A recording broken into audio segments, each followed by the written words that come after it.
ሰላም እንዴት ናችሁ? ይህ ቪዲዮ በ2018 ዓመተ ምህረት ሪሜዲያል ተማሪዎችን የሚመለከት ነው የሚሆነው።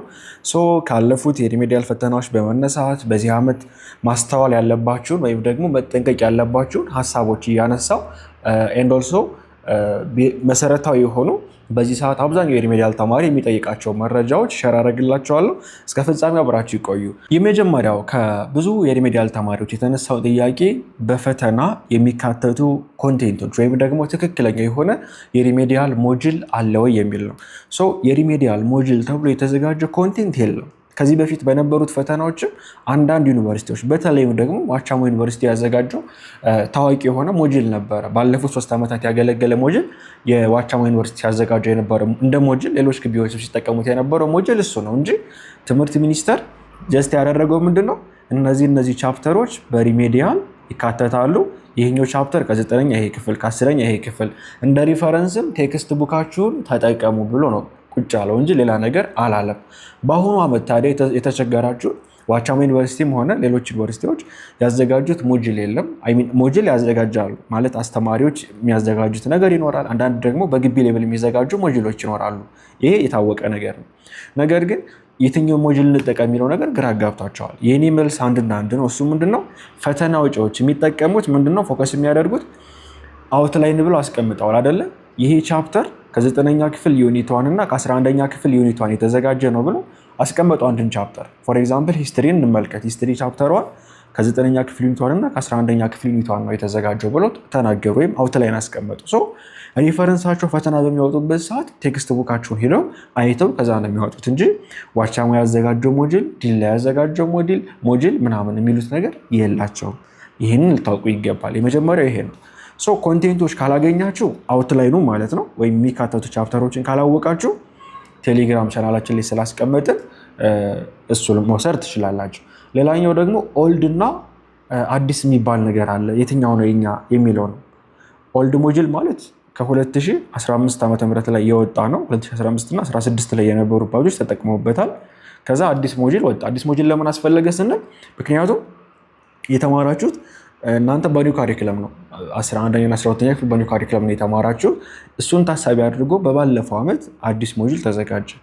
ነገር ግን 12ኛ ክፍል ብቻ ነው በኒው ካሪኩለም ተምሮ የነበሩት የባለፈው ዓመት ባጆች። ምንድነው የተደረገው ሚክስ አድርገው እንዲያነቡ ተባለ።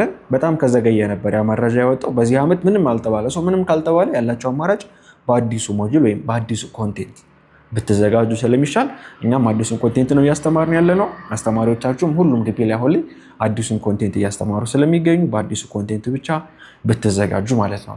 ከዛ ውጭ ደግሞ የፈተና ቀን የተመለከተ መረጃ ነው። የ2018 የሪሜዲያል ፈተና መቼ ሊሆን ይችላል? ከዚህ በፊት በነበሩት 3 ዓመታት ላይ ተመሳሳይ ቀን ነው ሲከተሉ የነበሩት። ከግንቦት 28 ይጀምርና እስከ ግንቦት 30 ድረስ ለተከታታይ 3 ቀናት ነው የሚሰጥ የነበረው። በመሃል አረፋ በዓል ይኖራል። ሁሌ የአረፋ በዓል አስታውሳለሁ። ላለፉት 3 ዓመታት የአረፋ በዓል ይገባና በዓሉ አንድ ቀን ይቋረጥና በማግስቱ ይቀጥልና 3 ቀን ተደርጎ ይጠናቀቃል። ወደ ግቢ ትመለሳላችሁ። ከ1 ወር ወይም ከ2 ወር ቆይታ አንዳንዴ ከ2 ሳምንት በኋላ ለምሳሌ 2016 ላይ 2 ሳምንት ነው የተለቀቀው። በባለፈው ደግሞ ኦልሞስት 2 ወር ቆይቶ ነው የተለቀቀው። የተወሰነ ዘገይት ብሎ ውጤታችሁ ይለቀቅላቸዋል። ካለፋችሁ ትቀጥላላችሁ፣ ካላለፋችሁ ደግሞ ወደ ሌላ የህይወት ምዕራፍ ትገባላችሁ ማለት ነው። እነዚህን ካየን ስለ እንግዲህ መረጃ ይሄ ነው ያለው። አሁን በዚህ ዓመት መቼ ሊሆን ይችላል? ከምርጫ በፊት ይሆናል ወይ? የመሆን ቻንሱ በጣም ዝቅተኛ ነው። ትምህርት ሚኒስቴር ያለው ነገር አለው? ምንም አያለም ትምህርት ሚኒስቴር። እናንተ ጥናታችሁን ቀድማችሁ ለመጨረስ ብትሞክሩ አሪፍ ነው። ግን ትምህርት ሚኒስቴር በዚህ ጉዳይ ላይ እስካሁን ምንም ነገር ስላላለ ኤግዛክትሊ በዚህ ቀን ነው ብለን መናገር አንችልም። ግን ካለን ኤክስፔሪየንስ አንጻር ሁኔታዎችን ስናገናኝ ለምርጫ ተወጣላችሁ ተብሏል። ይሄ ማለት እኮ ኦልሞስት ለምርጫ ቀድማችሁ የምትወጡ ከሆነ ኢማጂን ግንቦት 5 ቀን ምናምን መሆን አለበት። ለዛ ደግሞ ቀድሞ ይነገራችሁ ይገባል። እስካሁን ምንም ካልተባለ ከምርጫ በኋላ የመሆን ቻንሱ ከፍ ያለ ነው ብዬ አስባለሁ። የሚመስለኝ እኔ ለምርጫ ትወጡና የሚፈልግ ይወጣል፣ የማይፈልግ ይቀመጣል።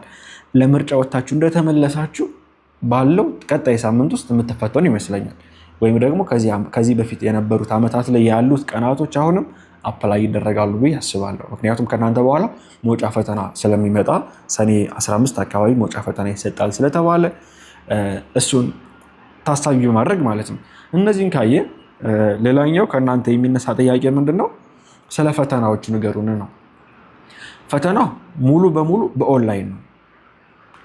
2015 ዓ.ም ብቻ ነው በወረቀት የተሰጠ። ባይዘው የሪሜዲያል ያለፉ ፈተናዎች ማግኘት አንችልም። ኢቭን ሞዴል ፈተና ተብሎ የሚሰጠው እንኳን በወረቀት ሳይሆን በኦንላይን ነው። እሱንም ማግኘት አንችልም እና ፈተና የሚሰጠው በኦንላይን ነው። መጀመሪያ ሞዴል ትፈተናላቸው 1 ሳምንት ቀደም ብላቸው። ከሞዴል በኋላ ሜይ ቢ ከ1 ሳምንትም ሊቀድም ይችላል። ከሞዴል በኋላ ምን ይመጣል? በኦንላይን የምትፈተኑት ፋይናል ፈተና ትፈተናላችሁ። የፈተና አሰጣጡ በጣም አስቀያሚ አይነት ነው የነበረው። ላስት ይር የነበረው ስንመለከት ለምንድነው አስቀያሚ የምትለው ካላችሁ እንዴት እንደሰጧቸው ልንገራችሁ። ያው መደባበቅ ስለማያስፈልግ በዚህ ዓመት ይስተካከላል ብዬ አስባለሁ። አብዛኛው ነገር እንዴት ነው ሲያደርጉ የነበሩት? እንደሚመስለኝ ከሆነ እኔ በዙር ተከፋፈሉ። በኦንላይን መስጠት ትንሽ ይከብዳል። ቁጥሩም በባለፈው 120 ምናምን ሺህ ነበር። በእናንተ 75 ሺህ አካባቢ ይደርሰዋል። እናንተ ጋር ያለው የሪሜዲያል ተማሪ ብዛት ማለት ነውና ምንድነው የተደረገው? በ4 በ5 ዙር ምናምን ከፋፈሏቸውና እንደሚመስለኝ ከሆነ ተማሪዎችም እየደወሉ እንደነገሩ ጀስት የሆነ ኩዌሽን ያዘጋጃሉ። ለምሳሌ ለማትስ ኩዌሽን አዘጋጁ። ለማትስ ጥያቄዎችን ካዘጋጁ በኋላ ፎር ኤግዛምፕል ሂስትሪን ብንመለከት ሂስትሪ ወደ 13 ምናምን ቻፕተሮች አሉት በትንሹ እንኳን። ከእነሱ ቻፕተሮች መካከል ወደ 250 ጥያቄዎችን አዘጋጁና ለ5 ከፈሉት ይህን ጥያቄ። ከዛ የሚገርማችሁ የተፈተነ አንድ ዙር ላይ የሚፈተን ተማሪ 50 ጥያቄ ነው የሚደርሰው በሰብጀክት። ዜር ምንድነው የተፈጠረው? ያን 50 ጥያቄ በሚወስዱበት ሰዓት አንድ አይነት ቦታዎች ላይ ብቻ ነው የደረሳቸው ጥያቄ። ለምሳሌ ሂስትሪ ላይ የመጀመሪያዎቹ አካባቢ አኒሸንት ወርልድ ኤንድ አኒሸንት ኢትዮጵያ ሲቪላይዜሽን ነው የሚያወሩት። ከዛ ቀጥሎ ሚድል ኤጅ ስለ ይሄ አውሮፓውያን ጋር ያለው ሚድል ኤጅ አካባቢ ዜን የካፒታሊስት ሙቭመንቶች ምናምን የሚያወሩ ቶፒኮች አሉ። ከዛ የኢትዮጵያ መካከለኛ ክፍለ ዘመን የሚባለው ዜን የኢትዮጵያ ሞደርን ኤጅ የሚባለው እና ሞደርን ወርልድ የሚባለው ብለን በ4 በ5 ካታጎሪ ብንከፍለው እንኳ ቶታል ሂስትሪን ጠቅላላ አድርገን እና ለአንደኛው ተማሪ ወይም ለአንደኛው ዙር የደረሰው ስለ ሚድል ኤጅ ኦፍ አውሮፓ ብቻ የሚያወራ ስለ ካፒታሊዝም ስለ ሪፎርሜሽን ምናምን የሚያወራ ብቻ የደረሰው አለ። አንዳንዱ ደግሞ ስለ ፎርሜሽን ኦፍ ሞደርን ኢትዮጵያ ብቻ የደረሰው አለ። ለምን? ጥያቄዎችን ካዘጋጁ በኋላ ዝም ብለው ነው ራንደም ላይ የከፋፈሏቸው። ለሆነ ግሩፕ ይሄን ያክል ለሆነ ግሩፕ ይሄን ያክል ብለው የከፋፈሏቸው ይመስለኛል። በዚህ ዓመት ብዙ ቅሬታ ስለነበረ የሚያስተካክሉ ይመስለኛል እና በዚህ ዓመት ይስተካከላል ብዬ አስባለሁ። ሌላው ደግሞ አስቀያሚነት የነበረው 50 ኩዌሽን ብቻ መሆኑ ነው። ይህንንም ከልምድ አንጻር በባለፈው ዓመት ነው እንደዚህ አይነት ነገር የተፈጠረባቸው። ያስተካክሉታል ብዬ አስባለሁ። ባያስተካክሉትም እንግዲህ ያላቸው አማራጭ ተዘጋጅቶ መጠበቅ ስለሆነ። ሌላኛው አስደሳች ነገር ከኮንቴንት ውጭ ጥያቄ አላወጡም። ቴክስት ቡክ ሁሉም ጥያቄ ቴክስት ቡክ ላይ የምትመለስ ነች። ፕላስ ደግሞ ሪሜዲያል አውትላይን ብሎ ካስቀመጡት ውጭ የወጣ አንድም አይነት ጥያቄ እንዳልነበረ ተማሪዎች ነግረውናል። ያደረግናቸው ኢንተርቪዎችም ስላሉ ገብታችሁ መመልከት ትችላላችሁ እነሱን ኢንተርቪዎች። ዛሬ የነበረን ቪዲዮ ይህንን ይመስላል። አሁንም ያልተመለሰላችሁ ኩዌሽን ካለ በቀጣይ ቪዲዮ ሰብሰብ አድርጌ እመልስና ዜን እንዴት በአጭር ጊዜ ከበር ማድረግ እንደምትችሉ ደግሞ የሚያሳዩ መልእክቶችን በባለፈው ዓመት የነበሩ የተፈተኑ ተማሪዎችን እያመጣን ኤክስፔሪየንሳቸውን ሼር እንዲያደርጉልን እያደረግን አብረናቸው ዓመቱን የምንቆይ ይሆናል።